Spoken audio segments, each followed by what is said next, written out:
Hello everyone. Today we are going to discuss about septic tank.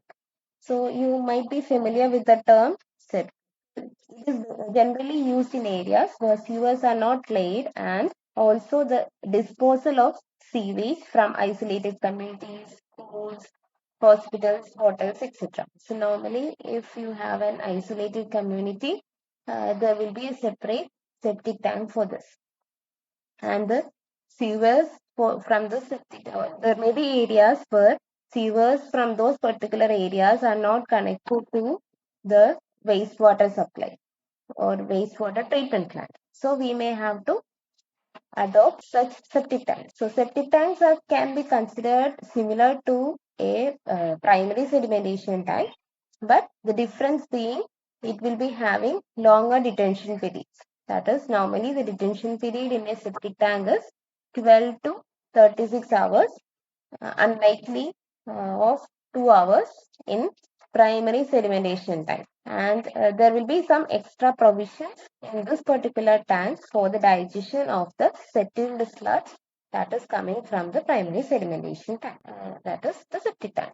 And since anaerobic digestion or anaerobic decomposition happens in septic tanks, these are classified under anaerobic units. It can be considered as a low-cost solution because when we have a wastewater treatment plant as a whole, it contains a number of units. But instead of that, for a particular household, for a single household, we can have just a septic tank. So since there is anaerobic decomposition, there will be coal gases that will be involved in the tank. So we have to actually cover up the tank and we will provide a vent for the escape of these gases. Normally, the sewage from the houses are directly taken into the septic tank, and using the process of decomposition, we can remove up to 60 to 70 percentage of the dissolved organic matter that is present in the sewage. So this doesn't allow 100 percentage decomposition. So this is a typical diagram of a septic tank. This is just to show what process happens in the septic tank. So the sewage from the houses enters the septic tank through the inlet. So normally T-shaped inlet is provided, and the wastewater that is there will be reacting with the anaerobic bacteria. Some of the solid particles which are having higher sizes will get directly deposited, and the rest will actually react with the anaerobic bacteria that is present there, and the effluent is taken out through the outlet to some sock pit will be taken to sock pit. Now there will be some inspection pipe at the top. Since the top is covered, there will be manhole for the inspection. The oil, greases, etc. Such particles will be floating at the top of the particle, and this is basically known as scum. So the effluent from the septic tank will actually be fall in nature. So this has to be taken to either a subsurface irrigation process or to soak pit, or it can even be treated in trickling filters before disposing it off in water source. So we cannot directly dispose of to water. We have to either provide a soak pit or we have to do some kind of filtration for that. Sludge that is produced, as I said, will be settled at the bottom, and the oil and grease matter that is there will be, since it is having very low density, will be rise to the top, and it will be remaining in the tank for several months till we clean the tank. Okay. So with the help of the anaerobic bacteria that is present in the septic tank, the wastewater that is produced, that is a sewage that is there, will be decomposed of into various gases and liquids. And this liquid is taken out through the outlet and is taken to the soak pit. And the solid particle will be there, and the gas is allowed to escape with the using the vent. Since this happens for a longer period of time, the quantity of sludge that is produced in the septic tank will be less compared to an ordinary settling tank. So in the ordinary settling tank, only the settling of the particles will happen. But in the case of septic tank, there will be settling of the particles as well as the anaerobic decomposition. So the quantity of sludge that is produced will be comparatively less. Now, in ideal case, we have to remove the digested sludge for a period or during a period of 6 to 12 months. But that also depends upon the kind of what septic tank that we have, the number of people using it, or what is the capacity of the tank and what is the kind of process that happens inside the septic tank. But in no case, it should exceed 3 years. Now, the sludge that is produced is taken to a sump. From the sump, it is pumped either to ground and we have to properly dispose of the sanitary matter. And this needs to be disposed of only after proper drying. So, we will be discussing about sludge digestion in the coming lectures. So, this is basically the cross-sectional view of a septic tank. So, here you can see that the raw sewage is coming into the tank with the help of these T sections, T pipe sections, and similarly the outlet is also in the shape of a T.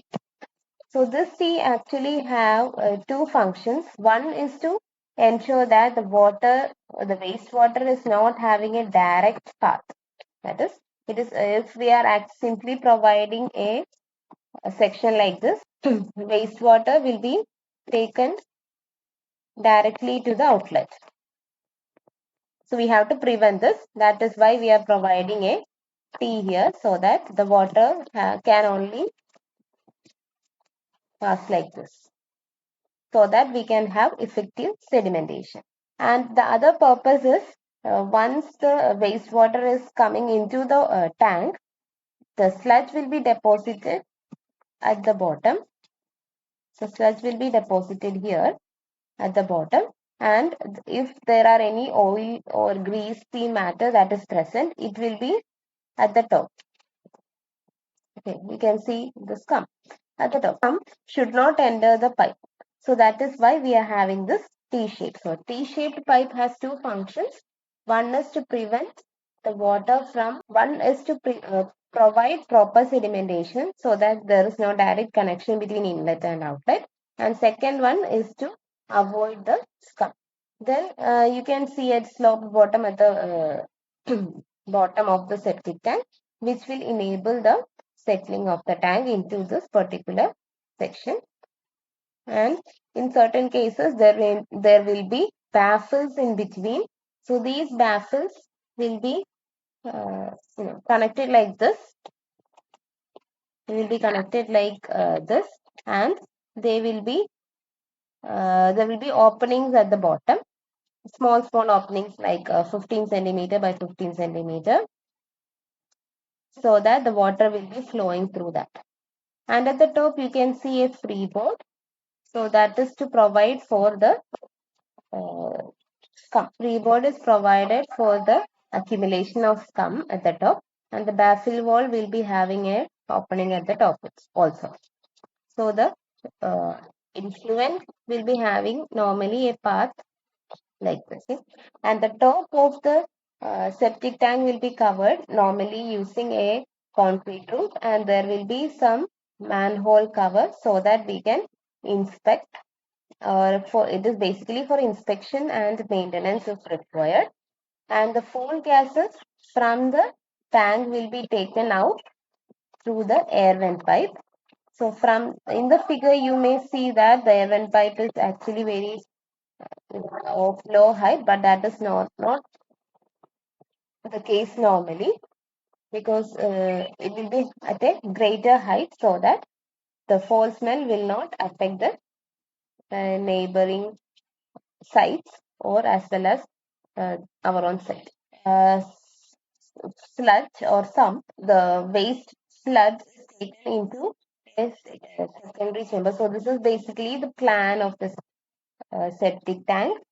And what we saw earlier is the cross section area. So the sludge that is there is taken into a desludging chamber and using a desludging pipe, and then it is taken out. And the effluent is taken out using this outlets and taken to either soak pit or any other effluent treating mechanism. Okay. So this desludging chamber will not be there for every kind of septic tank.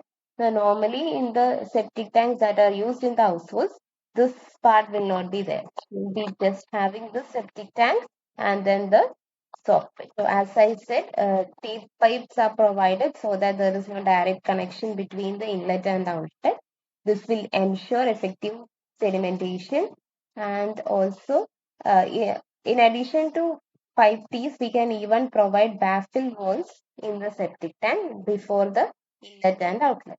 That is, instead of providing this T section, I can provide a baffle wall near the inlet and outlet so that the wastewater can have only this path of transport. So this will also help in retaining the scum in the tank by providing this T pipe or baffle wall. Another purpose of holding the scum in the tank is that the scum will be free from the effluent, as well as it will actually provide a layer at the top so that there is some sort of heat insulation in the tank.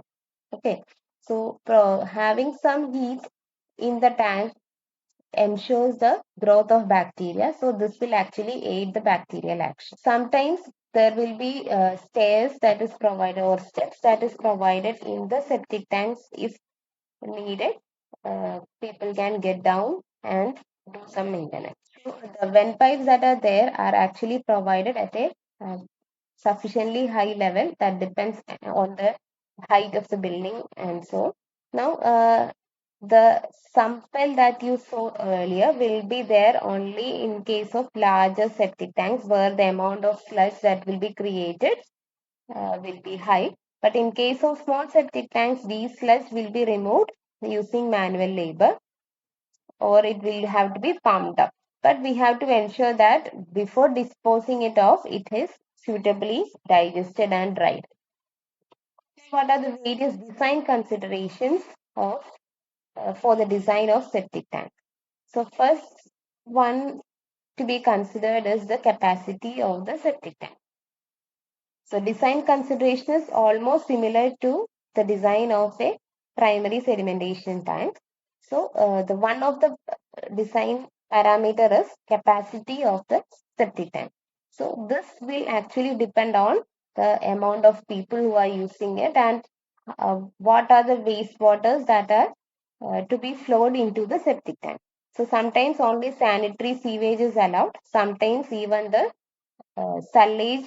Sullage is basically the wastewater from the kitchen. So sometimes sullage is also disposed of into the septic tank. Otherwise, only the water from the water closets will be connected to the septic tank. So normally, so we have to ensure that the septic tank has the capacity to hold whatever waste is taken into the septic tank during the detention period. Detention period is normally in the range of 12 to 36 hours and typically taken as 24 hours. And we have to also accommodate for the sludge that may be generated during the cleaning. So it also depends upon the periodicity of the cleaning, whether it is cleaned every 6 months or 12 months or 3 years. So we have to also have sufficient capacity to hold the sludge that may be generated during this period, cleaning period. Now, if only water closets are connected to the septic tank, the sewage flow may be estimated in the range of 40 to 70 liters per capita per day. And if sullage, that is the kitchen waste, is also discharged, the sewage flow will be in the range of 90 to 150 liters per capita per day. Now, if the quantity of sludge that is generated is expected to be high, then we may have to ensure that the sludge is also disposed of, as I showed you in the earlier, done when the sludge amount is very high. Normally, the rate of accumulation of sludge is in the range of 30 liters per person per year. The minimum capacity of septic tank for 8 to 10 people may be kept as 2,250 liters when all the liquid waste are discharged into the tank, and 1400 liters, then only the wastewater from the water closet is taken into the tank. Now at the top, a freeboard is provided, normally in the range of 0.3 to 0.5 meters, so that we can help accommodate the slump that is generated in the tank.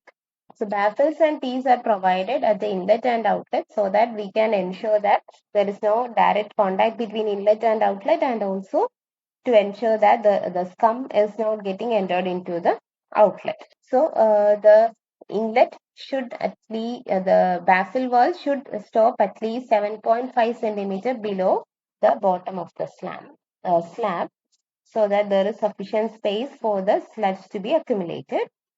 And the inlet should actually penetrate by about 30 centimeter below the top sewage line, and the outlet should penetrate about 40 percentage of the sewage.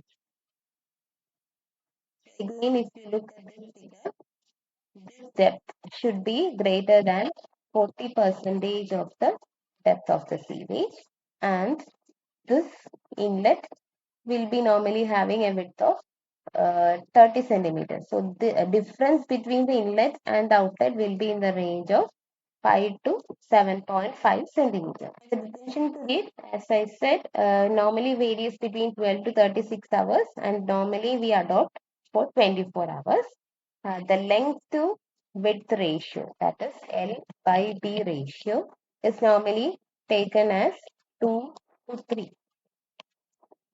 And the width of the septic tank should not be less than 90 centimeter, and the height normally varies between 1.2 to 1.8 meter. So these are the various design considerations of septic tank. So next we'll see how the influent is taken into the out of the septic tank and how it is being disposed of. There are various methods. The most common method is by using a soft pit. So the next lecture we'll be discussing that, and then we'll be moving on to the design of septic tank. Thank you.